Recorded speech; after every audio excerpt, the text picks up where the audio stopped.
saldo químico objetivo. Nesse vídeo nós veremos o que? Possivelmente 5 motivos que fizeram os alquimistas desaparecerem. Gostou? Então vem comigo aí. A alquimia era uma prática ancestral exercida na Idade Média.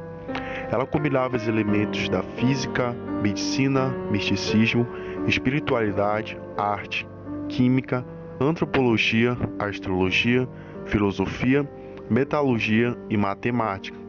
Dentre seus objetivos, havia a transformação de qualquer metal inferior em ouro e a obtenção do elixir da vida longa, que seria um remédio que curaria todas as doenças, até a pior de todas, a morte. Ambos os objetivos poderiam ser conseguidos ao obter a pedra filosofal, uma substância mística que faria os alquimistas alcançar esses objetivos. Esse movimento acabou desaparecendo na Idade Média, ficando poucos registros de suas práticas. Veremos agora os 5 principais motivos que podem explicar por que os alquimistas desapareceram. Dizimação por uma peste.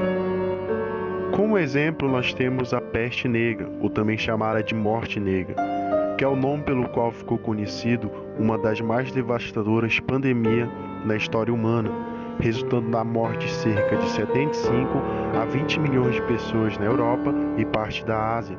Somente no continente europeu, estima-se que tenha vitimado pelo menos 1/3 da população em geral, sendo o auge da peste acontecido entre os anos de 1346 e 1353.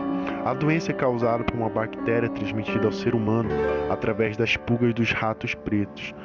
E, como a maioria das comunidades alquimistas construía guetos afastados da cidade para preservar seus segredos ou para se proteger de perseguição, é fácil de imaginar que grupos inteiros foram dizimados por essa peste. Igreja Católica.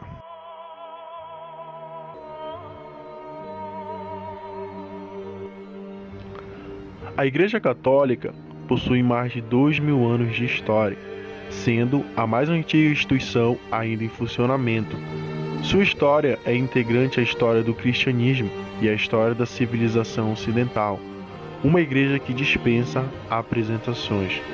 A Igreja Católica começou a se posicionar contra a alquimia, tendo como alvo charlatões e membros do próprio clero que estavam profundamente envolvidos nessa prática, em especial os franciscanos e os dominicanos, sendo expedida uma bula papal por João 22 em 1317.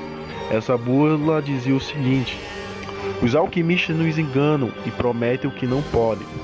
Creem-se sábio e caem no abismo de cavar para os outros.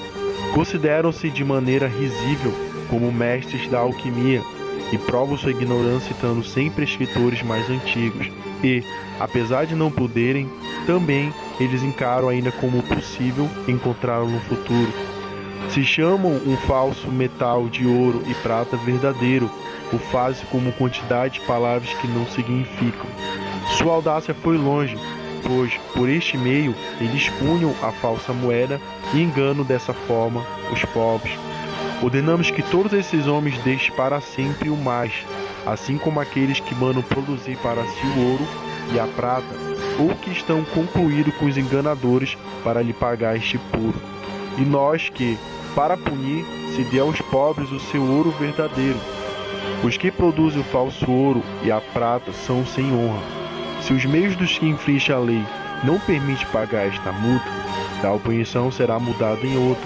Se as pessoas do clero estiverem comprometidas entre os alquimistas, estas não encontrarão absolutamente a graça e serão privadas da dignidade eclesiástica. Após essa bula, houve severa vigilância dos tribunais inquisitores sobre publicações de qualquer natureza, impedindo assim a disseminação do conhecimento considerado não ortodoxo dos alquimistas, sendo alguns deles perseguidos e mortos pela Inquisição da Igreja Católica.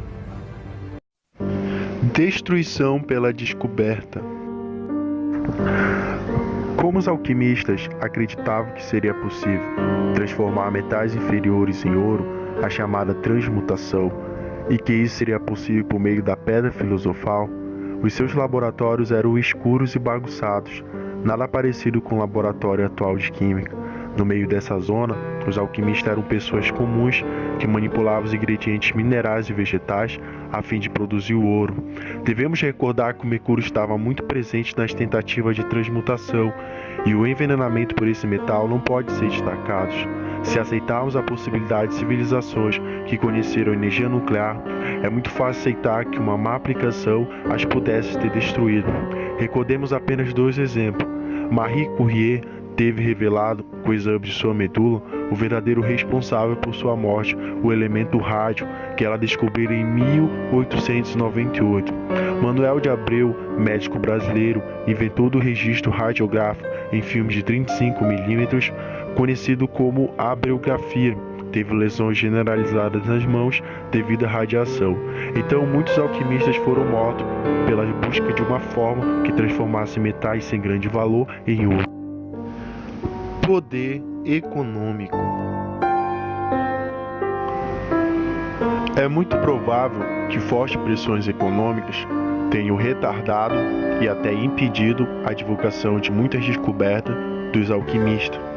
Basta imaginarmos o que significaria para os mercados mundiais se o grama do ouro, que hoje custa mais de $10, passasse, devido à sua fácil fabricação, a 10 centavos.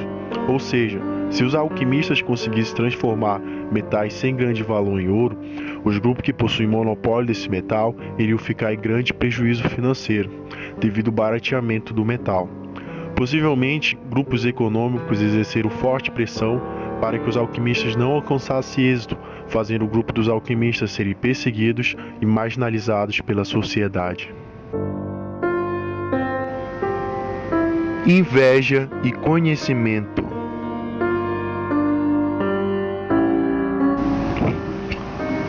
Deter o monopólio do conhecimento sempre foi uma forma de assegurar o poder. Podemos remontar aos povos primitivos e observar o que significa ter o fogo, ou verificar nos dias atuais como alguns poucos detêm informações privilegiadas, subjugando milhões de pessoas. Basta considerar que 5 grupos controlam as sementes dos cereais e plantas oleaginosas cultivadas em todo o mundo. O mesmo se pode dizer da dependência quase mundial de alguns poucos produtores de ovo e matrizes de aves para postura e corte. O que aconteceria com alguém hoje que descobrisse o código genético para produzir uma determinada raça de galinha comercializada por uma dessas empresas globais?